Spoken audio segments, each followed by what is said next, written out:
வணக்கம் மக்களே, இன்னைக்கு நம்ம பார்க்க போற படம் என்னன்னு பார்த்தீங்கன்னா ஐ எம் நோ ஜோம் 10 years old and divorce. இந்த படத்தோட டைட்டில பார்த்தாலே உங்களுக்கு தெரியும். ஒரு 10 வயசு பொண்ணுக்கு டிவோர்ஸ் கொடுத்தாங்களா, எப்படி அவங்களுக்கு கல்யாணம் ஆயிருக்கும் 10 வயசுலயே, ஆனாலும் அதை எப்படி அப்ரூவல் பண்ணியிருப்பாங்க, அப்பதானே டிவோர்ஸ் கொடுக்க முடியும் அப்படின்னு சொல்லி நம்மளுக்கே பல கொஸ்டின்ஸ் இங்க வருது. இந்த படத்துல அதை பத்தி தான் காமிச்சிருக்காங்க. அது மட்டும் இல்லாம நம்ம எல்லாத்துக்கும் ஒரு ட்ரெடிஷன் இருக்கும். அந்த ட்ரெடிஷன் நம்ம ஃபாலோ பண்றது தப்பு இல்லை. ஆனா இந்த ட்ரெடிஷனால ஒரு பிரச்சனை வந்தாலும் சரி, அடுத்தவங்களை கஷ்டப்படுத்துற மாதிரி இருந்தாலும் சரி, அந்த ட்ரெடிஷனை நம்ம விடுறது தப்பே இல்லை. நம்மளுக்கு எஜுகேஷன் எவ்வளவு முக்கியன்றதையும் இந்த படத்துல காமிச்சிருக்காங்க. இந்த படத்துல இருக்க அப்பாவும் சரி ஹஸ்பண்டும் சரி அவங்க செய்யறது தப்பே இல்லை அப்படின்ற மாதிரி தான் காமிக்கிறாங்க. ஏன்னா அவங்க ட்ரெடிஷனை ஃபாலோ பண்றாங்க. அந்த பேசிக்கா இருக்க நாலேஜ் கூட அவங்களுக்கு இல்லை. அந்த மாதிரி தான் இந்த படம் போயிட்டு இருக்கு. ஆனா படம் சூப்பரா எடுத்து வச்சிருக்காங்க. இது ஒரு ட்ரூ ஸ்டோரி. வாங்க படத்துக்குள்ள போலாம். ஃபர்ஸ்ட் சீன்ல பாத்தீங்கன்னா நம்ம நோ ஜோமை காமிக்கிறாங்க. அவங்க வீட்டுக்குள்ள உட்காந்துருக்காங்க. அவங்க அம்மா பாத்தீங்கன்னா ஒரு பிரெட் வாங்கணும்னு சொல்றாங்க. நம்ம நோ ஜோமும் அவங்கள்ட்ட காசு வாங்கிட்டு போறா. அப்பா அவங்க ஹஸ்பண்ட் என்னன்னு கேட்கும்போது நான் பிரெட் வாங்க போறேன்னு சொல்லி போயிடுறான்.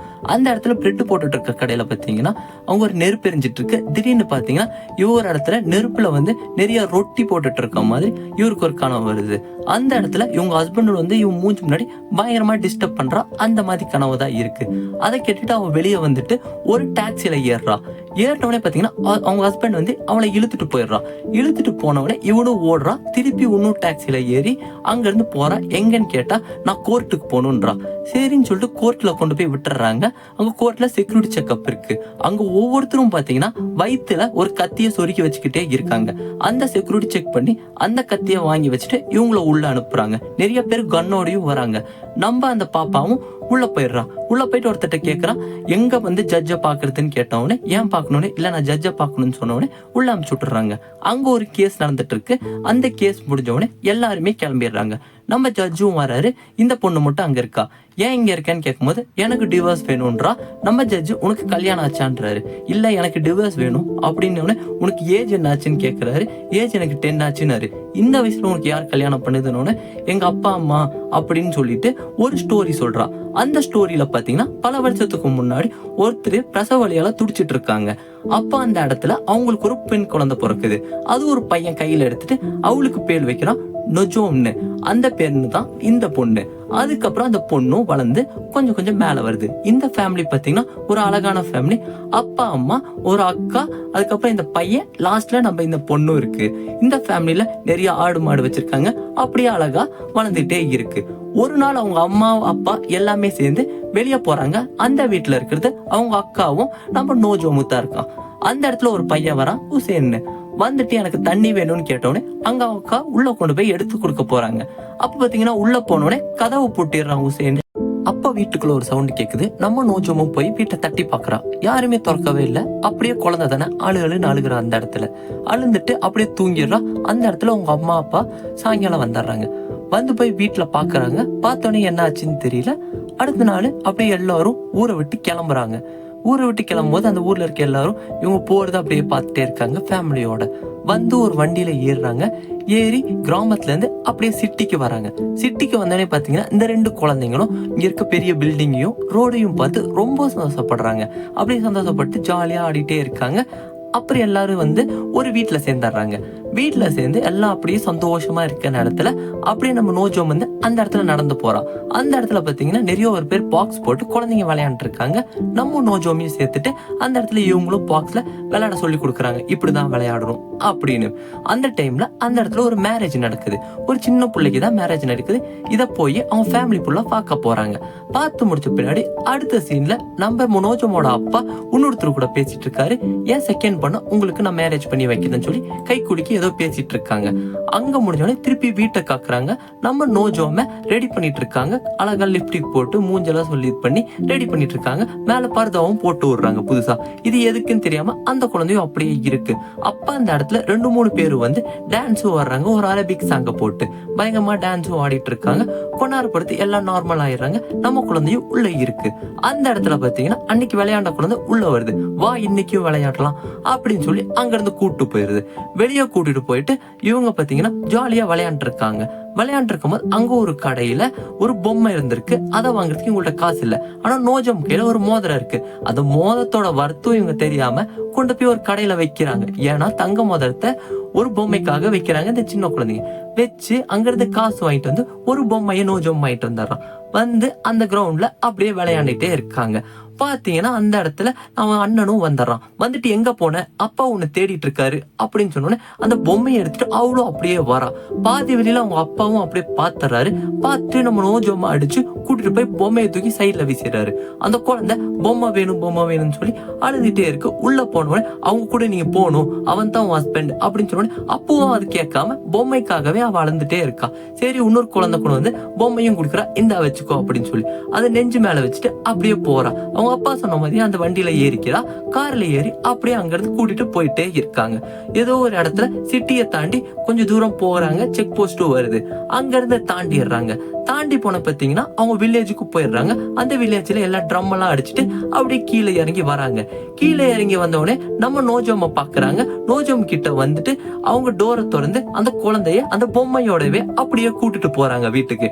வீட்டுக்கு கூட்டு போனா நம்ம அந்த ஹஸ்பண்டும் அந்த துப்பாக்கியும் அந்த கத்தி எடுத்துட்டு அந்த ஊருக்குள்ள அப்படியே போறாரு. நம்ம குழந்தையும் போய் சேர்ந்துடுறாங்க. அன்னைக்கு நைட்டு ஒரு ஃபங்க்ஷன் மாதிரி நடக்குது. எல்லாம் பயங்கரமா டான்ஸும் ஆடிட்டு இருக்காங்க. அன்னைக்கு நைட்டு நோஜோமும் அவங்க ஹஸ்பண்டும் ஒரு ரூம்ல இருக்காங்க. நோஜோமும் அந்த பொம்மைய பக்கத்துல வச்சுட்டு ஜாலியா விளையாண்டு இருக்கா. அவன் ஹஸ்பண்ட் பாத்தீங்கன்னா கிட்ட வந்து நோஜோமை இழுன்னு இழுக்கிறா. அந்த குழந்தையும் பக்கத்துல வர மாட்டா. என்னடா இது புதுசா இருக்கு, யாரோ இருக்காங்கன்னு பக்கத்துல வர மாட்டான். இவன் என்ன வரமாட்டான்னு சொல்லி நோஜோமி பலர் இவன் அடிக்கிறா. குழந்தைய அடிச்சு முடிச்ச பின்னாடி அப்போ ரொம்ப இரிட்டேட் பண்ணி குழந்தைய கட்டி பிடிச்சுக்கிறான். அன்னைக்கு நைட்டு முடிஞ்சு திருப்பி அடுத்த நாள் காலையில காமிக்கிறாங்க. காலைல பாத்தீங்கன்னா அவன் ஏஞ்சி வேலைக்கும் போயிட்டு இருக்கான். அவங்க அம்மா இங்க வராங்க. வந்து இந்த குழந்தையும் பார்த்துட்டு சரி எல்லாம் முடிஞ்சிச்சு அப்படின்ட்டு அடுத்த நாள் காலையில எழுந்திரிச்சு இந்த குழந்தைய கூட்டு போறாங்க. கூட்டு போய் அந்த இடத்துல குளிக்கலாம் வச்சு எல்லாமே பண்ணிட்டு ஒரு பெண்ணு போலவே நடத்திட்டு இருக்காங்க. ஆனா இது குழந்தை, அது அவங்களுக்கு தெரியவே இல்லை. அதுக்கப்புறம் அடுத்த நாளும் இதே மாதிரி வீட்டுக்கு வராங்க. திருப்பியும் சாப்பாடு கொடுக்குறாங்க. நம்ம குழந்தை சாப்பாடையும் சாப்பிடவே மாட்டேங்குது. ஏன்னா அந்த பொம்மையும் உங்க பிச்சு போட்டனால சாப்பாடும் சாப்பிட மாட்டேங்குது. அவன் ஹஸ்பண்டும் கோவத்திலேயே இருக்கான்.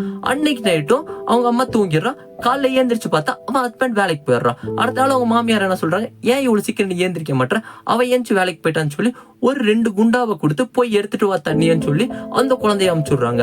அந்த 10 வயசு குழந்தை பாத்தீங்கன்னா தூரமா போய் ஒரு இடத்துல தண்ணிய மொண்டு அங்க இருந்து தலையில வச்சு மெதுவா எடுத்துட்டு வரா. இந்த வயசுல பாத்தீங்கன்னா இவ்வளவு கஷ்டப்பட்டுட்டு இருக்கான். அந்த குழந்தையும் மேல வந்து ஊத்துறா. அவளுக்கு பிடிக்கவே இல்லை. அன்னைக்கு சாயங்காலம் ஒரு மலை மேல போய் நிக்கிறா. அவ ஹஸ்பண்டும் பக்கத்துல வந்து வா வீட்டுக்கு போலான்னு கேட்கும்போது நீ போ நான் வரேன் அப்படின்னும் போது ரொம்ப டென்ஷனா பேசினேன், இல்ல அடிச்சிருவேன் அப்படின்னு அந்த குழந்தை நான் கீழே குச்சிருவேன் அப்படின்ற. சரி நீ வர வேணாம்னு சொல்லிட்டு அவன் ஹஸ்பண்டும் பின்னாடி வழியில வந்து அவளை தூக்கிட்டு அப்படியே வீட்டுக்கும் போயிடுறான். அன்னைக்கு நைட்டு போட்டுட்டு பாத்தீங்கன்னா அடுத்த நாள் காலையில வெளியே போகும்போது பூட்டி விட்டுட்டு போறா வீட. நம்ம குழந்தை ரொம்ப இரிட்டேட் ஆகுறா. என்னன்னே தெரியல, இவங்க ஏன் இந்த இடத்துல கூட்டு வந்து நம்மள இப்படி பண்றாங்கன்னு அந்த குழந்தைக்கு புரியவே மாட்டேனுது. ஏன்னா அவளுக்கு 10 வயசு தான் ஆச்சு. அப்ப பாத்தீங்கன்னா உள்ள இருக்க ஒரு டாய்லெட்ல போய் அவ பூட்டிட்டு அந்த இடத்த இடிச்சதுனால அவன் மயக்க போட்டு விழுந்துடுறான். அன்னைக்கு நைட்டு பாத்தீங்கன்னா அவன் ஹஸ்பண்டும் வரான். வந்து என்ன ஆச்சு அப்படின்னு பார்க்கும்போது அந்த குழந்தை உள்ள ஒளிஞ்சிருக்கிறத பாக்குறான். பார்த்தா அங்க இருந்து தூக்கிட்டு வரான். அவன் பாடிய தூக்கிட்டு வந்து மூச்சு இருக்கான்னு செஸ்ட்ல வந்து பார்த்தா மூச்சும் இருக்கு. சரின்ட்டு அங்கிருந்து அந்த குழந்தையும் எழுப்பி அவங்க வீட்டுக்கே கூப்பிட்டு வந்துடுறான். கூப்பிட்டு வந்து அவங்க அப்பாட்ட சொல்றான், உங்க பொண்ணு சரியில்லை, என் கூட வாழ தகுதி இல்ல போல, ரொம்ப ஓவரா பண்ணிட்டு இருக்கான், எங்க அம்மா சொல்ற பேச்சு கேட்க மாட்டான் அப்படின்னு சொல்லி சின்ன பொண்ணை பார்த்து இவன் கம்ப்ளைண்ட் பண்ணிட்டே இருக்கான். அவங்களும் அவங்க அம்மாவும் அவங்க அப்பாவும் ஏன் நீ இப்படி பண்ணிட்டு இருக்க, எதுக்காக இப்படி பண்ணிட்டு இருக்க அப்படின்னு சொல்லி ரொம்ப இது பண்ணிட்டே இருக்காங்க. அப்பதான் பாத்தீங்கன்னா திருப்பி அவங்க ஜட்ஜிட்ட சொல்லி முடிச்ச கதை ஃபுல்லா அங்க முடிஞ்சிரு. இதனாலதான் நான் இங்க வந்தேன், எனக்கு டிவோர்ஸ் வேணும், நான் ரொம்ப கஷ்டப்பட்டுட்டு இருக்கேன் அப்படின்னு சொல்லி அந்த இடத்துல முடிக்கிறான். சரின்னு சொல்லிட்டு நம்ம ஜட்ஜும் என்ன சொல்றாருன்னா, இன்னையோட 2 நாளைக்கு கோர்ட் லீவு, நீ இப்ப போயிடு, 2 நாள் கழிச்சு வா அப்படின்றாரு. பாத்தீங்கன்னா வெளியே போறா. அவளுக்கு போக எங்கன்னு தெரியல. சரி ஜட்ஜும் வா நம்ம வீட்டுக்கு போலான்னு சொல்லி கூப்பிட்டு போறாரு. போறவள்ள பாத்தீங்கன்னா ஜட்ஜும் ஒரு பொண்ணையும் கார்ல ஏத்திட்டு போறாரு. வீட்டுக்கு போன பின்னாடி அவங்களோட ஒய்ஃப்ட சொல்றாரு, இன்னைக்கு ஒரு பொண்ணு வந்திருந்தா 10 வயசுலயே அந்த பொண்ணை கல்யாணம் பண்ணி வச்சிருக்காங்க, ரொம்ப கஷ்டப்பட்டிருக்கா அப்படின்னு சொல்லிட்டு இருக்கும்போது அந்த பொண்ணு எங்கன்னா நம்ம பொண்ணோட ரூம்ல தான் இருக்கா அப்படின்னு, நம்ம பொண்ணு ரூம்ல ஏன் அவளை விட்டீங்கன்னு சொல்லி வந்து பார்த்தோன்னே அவங்க மனசே மாறிடுது. ரொம்ப சின்ன குழந்தையா அவங்க பொண்ணு மாதிரியே இருக்கா அப்படின்னு நினச்சிட்டு, சரி உன்னோட ட்ரெஸ் எல்லாம் எடுத்துக்கூட அவள் போட்டுக்கிட்டோன்னு சொல்லி அப்படி பாசிட்டிவாக பேசிட்டு அங்கேருந்து போயிடுறாங்க. அடுத்த நாள் காலையில் பார்த்தீங்கன்னா அந்த பொண்ணு போலீஸ் எல்லாம் கூப்பிட்டு அவங்க வீட்டுக்கு போகிறா. வீட்டுக்கு போனோடனே அவங்க அப்பாவையும் அவங்க ஹஸ்பண்டையும் அரெஸ்ட் பண்ணி அப்படியே கோர்ட்டுக்கு அங்கேருந்து வண்டியிலையும் கூப்பிட்டு வந்துடுறா. கூப்பிட்டு வந்தோடனே இவங்க 2 பேர்த்தையும் பார்த்தீங்கன்னா கோர்ட்டில் இருக்க அந்த இடத்துல ஏற்றிடுறாங்க. 2 பேர்கிட்டையும் அங்கே இருக்க ஜட்ஜி கேள்வி கேட்குறாரு. ஃபர்ஸ்ட் ஹஸ்பண்ட்டை கேட்குறாரு, இந்த பொண்ணை நீங்கள் கல்யாணம் பண்ணீங்களான்னு கேட்குறாரு. ஆமாம், 10 வயசு பொண்ணை ஏன் இப்போ கல்யாணம் பண்ணீங்கன்னாரு. இல்லை அவங்க அப்பா தான் கட்டி வச்சாரு, எனக்கு பிடிச்சி நான் கல்யாணம் பண்ணிட்டேன் அப்படின்றாரு. அந்த பொண்ணுக்கிட்டே நீங்கள் தப்பாக நடந்தீங்களான்னு கேட்கும்போது, இது என்ன கேள்வி, என் ஒய்ஃப்கிட்ட நான் அப்படி நடந்தா என்ன தப்புன்னு சொல்லி அவங்க ஹஸ்பண்டும் அந்த இடத்துல கேட்குறாரு. அதுக்கப்புறம் அவங்க அப்பாட்ட போறாரு. அப்பாட்ட போயிட்டு இந்த சின்ன வயசுல ஏன் அந்த பொண்ணை கட்டி வச்சிங்கன்னு கேட்கும்போது, நான் யார்கிட்ட கேட்கணும் என் பொண்ணை கட்டி வைக்க, ஏன்னா என் பொண்ணை வந்து நான் எப்போ வேணா கட்டி வைப்பேன் அப்படின்னு சொல்லி அவரும் சொல்லிடுறாரு. இது திருப்பி ஹஸ்பண்ட் என்ன கேட்குறாருன்னா, உங்களுக்கு என்ன பிரச்சனை, நான் அவங்க அப்பாட்ட பேசிட்டேன், அவங்க அப்பா எங்கள் அப்பாட்ட பேசிட்டாரு, நாங்கள் எதுக்கு உங்கள்கிட்ட சொல்லணும் அப்படின்னு கேட்டு கடைசி வரைக்கும் அந்த பொண்ணோட மனசும் சரி, அந்த பொண்ணு ஒரு குழந்தைன்றதும் இவங்க அந்த இடத்துல பேசவே மாட்டாங்க. அப்போ ஜட்ஜு அவங்க அப்பாட்ட கேட்குறாரு, உங்கள் பொண்ணோட வயசு என்னன்னு கேட்கும் போது 13 அப்படின்னு சொல்றாரு. அது தப்பான விஷயம், ஏன்னா அது பொண்ணுக்கு 13ல 10 தான். அப்போ அந்த பொண்ணு தலையாட்டுறா தப்பு அப்படின்னு. திடீர்னு அவங்க அப்பாவுக்கு பார்த்தீங்கன்னா இருமல் வருது. அந்த இருமல்ல ரத்தம் வந்தோடனே அந்த இடத்துல அவங்க அப்பா மயக்க போட்டு விழுந்துடுறாரு. சரிடா, அங்க இருக்க ஜட்ஜு நாளைக்கு பார்த்துக்கலாம் அப்படின்னு சொல்லி அமுச்சு விட்டுறாரு. திருப்பி பார்த்தீங்கன்னா அந்த பொண்ணு இவங்க ஜட்ஜு வீட்டுக்கு வந்துடுறா. ஜட்ஜு வீட்டில் டிவியில ஃபுல்லாமே அந்த பொண்ணு தான் வரான். அந்த பொண்ணை பற்றி தான் அங்கே இருக்க எல்லா நாடுமே பேசிக்கிட்டே இருக்கு. அதுக்கப்புறம் அந்த பொண்ணு பார்த்தீங்கன்னா அப்செட் ஆகி அங்கேருந்து போயிடுறான். திடீர்னு இந்த நியூஸ் பார்த்தீங்கன்னா சவுதி அரேபியா வரைக்கும் படியுது. அந்த இடத்துல இருக்க ஒரு ஷேக்கும் பார்த்தா அந்த பேப்பர்ல அதை படிச்சுட்டு இருக்காரு. அந்த பையன் அதை கேட்டவொடனே அவன் தம்பியும் அங்கே தான் வேலை செஞ்சுட்டு இருக்கான். அப்போ அவன் என்ன பண்ணிடுறான், அந்த பேஜை கிழிச்சு பார்க்குறான். நம்ம தங்கச்சிக்கு தான் இப்படி நடந்துட்டு இருக்கோ அப்படின்னு சொல்லி பார்த்துட்டு ரொம்ப அப்செட் ஆகுறான். திருப்பி அடுத்த நாள் அந்த கோர்ட்டு அசம்பிள் ஆகுது. அசம்பிள் ஆன இடத்துக்கு எல்லாமே வராங்க. அப்பா அவங்க அப்பாட்ட கேட்குறாங்க, ஏன் உங்க பொண்ணை இப்படி சின்ன வயசுலேயே கல்யாணம் பண்ணி வச்சிங்க, என்ன ஆச்சுன்னு கேட்கும்போது அவங்க அப்பா, உங்கள்கிட்ட மட்டும் நான் தனியாக பேசணும் அப்படின்றாரு. எல்லாருமே அந்த டைம்ல வெளியே போயிடுறாங்க. அவங்க ஜட்ஜு பார்த்தீங்கன்னா அங்கே இருக்க அவங்க ஹஸ்பண்டு அவங்க ஒய்ஃப் அவங்க மட்டும் தான் எல்லாமே இருக்காங்க. சரின்னு சொல்கிற நேரத்தில் பார்த்தீங்கன்னா அந்த இடத்துல அந்த ஹஸ்பண்டோட வில்லேஜில் இருந்த ஷேக்கு பார்த்தீங்கன்னா உள்ளே வந்துடுறாரு. ஆளை கூப்பிட்டு வந்து என்ன கேட்குறாருன்னா, ஏன் எங்கள் ஊரில் இருக்க இந்த பையனையும் இந்த பொண்ணையும் இங்கே கூப்பிட்டு வந்திருக்கீங்க, 2 பேரும் ஹஸ்பண்ட் ஒய்ஃப் தானே, எதுக்கு தேவையில்லாமல் கூப்பிட்டது இந்த கோர்ட்டில் பார்த்துட்டு இருக்கீங்க, நாங்கள் எங்கள் ஊரில் இவங்களுக்கு கல்யாணம் பண்ணி வச்சுட்டேன், உங்களுக்கு என்ன பிரச்சனை அப்படின்னு சொல்லி கேட்கும்போது, இல்லை சின்ன வயசு குழந்தைக்கு கல்யாணம் பண்ணி வச்சிருக்காங்க, இது ஒரு பெரிய பிரச்சனையாக தான் போயிட்டு இருக்கு அப்படின்னு சொன்னேன். இல்லை இதில் என்ன பிரச்சனை இருக்கு அப்படின்னு கேட்டவுடனே அந்த இடத்துல தான் பார்த்தீங்கன்னா அவங்க அப்பா ஸ்டோரி சொல்ல ஆரம்பிக்கிறாரு. என்ன ஸ்டோரினா, ஃபர்ஸ்ட் நம்மள காமிச்சிருப்பாங்க ஒரு வாட்டி உசைன்ன்றவன் அவங்க அக்கா ரூம்குள்ள போயிருப்பான். அப்ப என்ன ஆயிருக்கும்னா, அவங்க அக்காவை பார்த்தீங்கன்னா அவன் வந்து அந்த இடத்துல கெடுத்திருப்பான். இதை அவங்க அப்பா அம்மா எல்லாமே வந்து பார்த்த பின்னாடி என்ன பண்றதுன்னு தெரியாம உங்க அப்பா துப்பாக்கி எடுத்து அந்த பையனை சுட போயிருப்பாரு. நீங்க அப்பெல்லாம் பண்ணாதீங்க, ஊர் தலைவிட்ட சொல்லுங்கன்னு சொல்லி அந்த ஷேக்கிட்ட போறாரு. ஷேக்கிட்ட போய் இந்த விஷயத்த ஃபுல்லா சொன்னோடனே ஷேக்கு அந்த உசேனோட அப்பாவை கூப்பிடுறாரு. உசைனோட அப்பாவும் உள்ள வந்துடுறாரு. இவங்க எல்லாத்தையும் பேசி முடிக்கிறாங்க. இந்த விஷயம் பார்த்தீங்கன்னா ஊரு ஃபுல்லா பரவனால தான் நாங்க ஃபேமிலியோட சிட்டிக்கு வந்துட்டோம் அப்படின்னு சொல்லி அவங்க அப்பாவும் சொல்றாரு. இங்க வந்த பின்னாடி எனக்கு வேலை கிடைக்கல, நான் ரொம்ப கஷ்டப்பட்டேன், எங்க வீடும் ரொம்ப கஷ்டப்பட்டுச்சு, அதனால தான் என் பையனையும் சவுதி அரேபியாவுக்கு வேலைக்கு அனுப்புனேன். அதுக்கப்புறம் ஒரு இடத்துல பார்த்தீங்கன்னா ஒரு சின்ன பொண்ணுக்கு கல்யாணம் பண்ணி வச்சாங்க. அப்ப நானும் என் ஒய்ஃபும் யோசிச்சோம், நம்ம பொண்ணுக்கு இந்த மாதிரி கல்யாணம் பண்ணி வச்சுட்டா பெரிய பொண்ணுக்கு நடந்த மாதிரி நடக்காது அப்படின்னு சொல்லி தான் நம்ம சின்ன பொண்ணுக்கு நல்ல விஷயமா கல்யாணம் பண்ணி வச்சோம், இதுல என்ன தப்பு இருக்கு அப்படின்னு சொல்லி அங்க சொல்லிடுறாரு.